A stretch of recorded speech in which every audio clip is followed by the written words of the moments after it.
And I like to have this handy dandy herb mincer here that I use all the time for fondant and not for herbs. Put that on that cornstarch so it doesn't stick. Okay, I'm going to need my strips to be about 3.5 inches long, so this will be fine. So what you do with this is you push down, you kind of hold both sides and cut, and it makes nice even strips. Pretty cool. Okay, so 3.5 inches there's about there. Okay, so I'm going to take 2 of these for each side. Take one like this, pinch it together, another one, pinch it together, like so. You can even pinch a little bit off there. Take a tiny bit of water, not very much, and just have it hang down on one side. And then 1, 2 for the other side.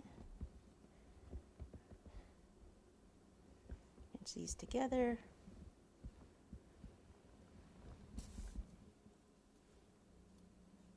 Okay, I like it hanging off to the side a little bit. Let me move this one over because he's going to have his corn also. So I just kind of pushed it up and moved it to the side. In the middle, we're just going to take a little bit of the burgundy, like this. I'm sorry, it's not burgundy, more maroon. A ball, and place it right in the middle to cover our little mess there. And voila. Okay, now for the buckle on the hat. Most people would tend to want to use white and then paint it gold. I'm going to use the dark chocolate because it's going to be less likely that you're going to see the white. I'm not going to end up having to paint on the edge of that hat there. You can still see some of the chocolate fondant. If that was white, it would stick out like a sore thumb, but because it's the dark brown, it doesn't. So I'm just rolling this out into a cord. If you have one of those clay extruder guns, you can use that. Okay, just rolling that out.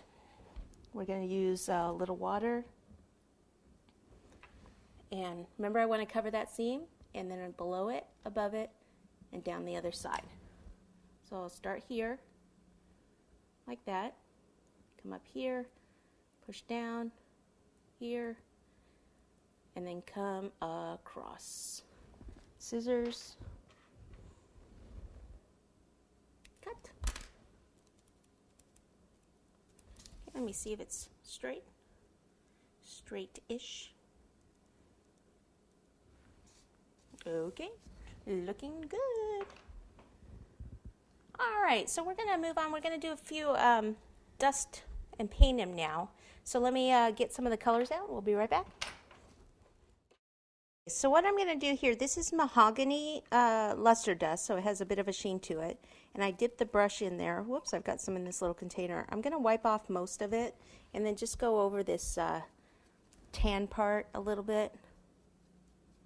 So this is just dry brushing it here and here. Okay, now what I'm going to do is I'm actually going to just take a little water in here. So see, I don't have very much dust. And I'm just going to wash the entire squirrel. So I'll start back here. So I don't want it to be too solid. Like I said, it's more of just like a wash. And it just kind of adds some sheen to them. It cleans up some of this chocolate down here. All right. So I'm going to do his whole body.